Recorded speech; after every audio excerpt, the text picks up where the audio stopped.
Well, hello, and I'm back with another verse for your life. You know, it is common for all of us who are human to look for a place of shelter or a place of protection when things look dark, when things look gloomy, hopeless, or stressful, or dangerous. It's just natural for us to seek out a refuge. Well, today for the verse is from Psalm 46:1, David, who at this time is seeking a place of refuge. And the verse is the very first verse of the 46th Psalm, and it says, God is our refuge and strength, a very present help in trouble. Wow, what good witness this comes to. And this is not when David is in the palace. This is when David is on the run. This is when David is fearful for his life. Saul has determined that he is going to keep David from the throne, and the only way he can do that is to kill him. He has the resources, he has the means, but the one thing he doesn't have God's approval to do it.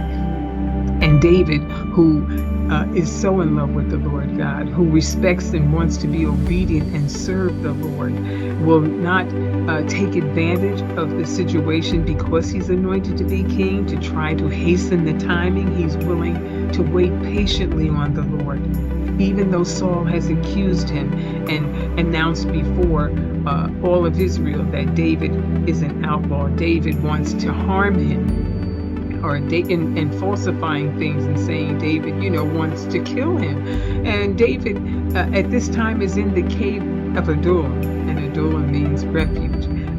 But when David says God is our refuge, he's not referring to the cave as his shelter or his protection, but it's almost like an analogy to the same way that the cave is. He's saying God is our refuge, our strength, a very present help in trouble. Oh, I'm so glad he didn't say my refuge, because we would think that David was so special to God, being a man after God's own heart, that it was only David. But David is encouraging us all to know that God is our refuge. Those that love the Lord God, those that follow him, those who want to be obedient to him, those that call themselves the children of the Most High God. He said he is our refuge. He's our place of protection. He's our security.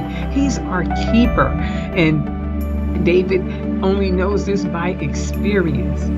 And at the time that he is in the cave of Adullam and Saul and his soldiers are nearby, David goes out late at night, early in the morning, to go to Saul to prove that he is loyal to him, that he wishes him no ill will, that he is not trying to harm him, as Saul has told everyone. And he cuts off a piece of Saul's garment and brings it back to the cave. And when morning comes, David announces to Saul and calls his name loudly, and they hear him. And he responds to King Saul and says that he is his servant, that he recognizes that Saul is God's anointed, and he would never raise his hand to harm him. And the proof is that he got close enough that if he wanted to, he had the opportunity, he could have taken Saul's life. And it shamed the king before his soldiers and before the people that all that he had said about David was not true. And so he had to go away shamefully and return back. But that didn't stop him. David was still going to be on the run for a while, and all the things that Saul would do because of his anger and bitterness, and really because his heart was no longer following after the Lord God. He was caught up in his own flesh, caught up in his own power that he wanted to hold on to and to keep. And being so far away from God, he should have known, but unfortunately he didn't, that he could not stop the plan of God. Samuel had anointed David and sent him to anoint him to be the next king, and there was nothing that he could do about it. But Saul had gone mad. He lost his mind, really, because he thought that he could stop David from being who God said that he would be. Poor David. David couldn't even, at this time, he's on the run and wouldn't be able to go for a while. He couldn't go to the house of God. He couldn't go to his own house. He couldn't go to his parents or his family for encouragement. He couldn't go to the palace. He couldn't even go to the ungodly for help, because at this time he's just feeling lonely. But God sends him some men who will be with him, who will be obedient to him and do whatever he says to do. Men who are discouraged, men who are in a dark place, men who have said enough is enough, men who are feeling hopeless and want new leadership. They knew that David would be king, but they would not be able to hasten David's hand against the king in order to make him king, because David would not do that.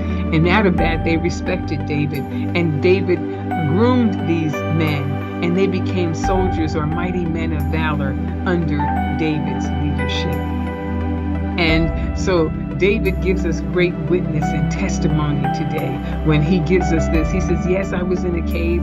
Yes, I couldn't get to other people. And the only way I can explain my survival, the only way I can tell you that I am yet standing here, is that God is our refuge. He's telling the men this. Don't worry about Saul and his soldiers. Don't worry about things. God is our refuge. He will be our shelter. He will be our place of protection. He will keep us no matter where trouble is. I don't care how Saul follows us with all of his soldiers. God will be our refuge. He will be our protection. He will be our shelter. He will be our security. He will be our strength. He will be a very present help, ever present with us. He won't leave us. He will be with us always. And isn't that what Jesus said? I will never leave you nor forsake you. What powerful words that the Lord has given us that we can stand on, that have been tested time after time after time. And if we would be honest, if we were like David and would look back over our lives, we would see too that God has been our refuge and our strength. When we couldn't get to church, when we couldn't get to the pastor, when we couldn't get to other family members, when they couldn't turn to help us, God has been our refuge and strength. He's the only one. That's the only way we can explain that we're yet here, is because he has been a very present help. The enemy had plenty of opportunity and times when he could have taken us out, but God has been our refuge and our strength, and the very present help we needed at the time of trouble. So I don't know what you need refuge for this morning, whether it's your finances, whether it's your health, whether it's your loved ones, whatever it is, God is your refuge and your strength, and he will be ever present with you, always. He will never leave you nor forsake you. So I pray that this word will be way down in your spirit and inscribed upon your heart, so that when the enemy tries to speak to you, to discourage you, or to cause you stress or depress you, that it will rise up in your spirit and refute it, because God is our refuge and our strength. God bless you.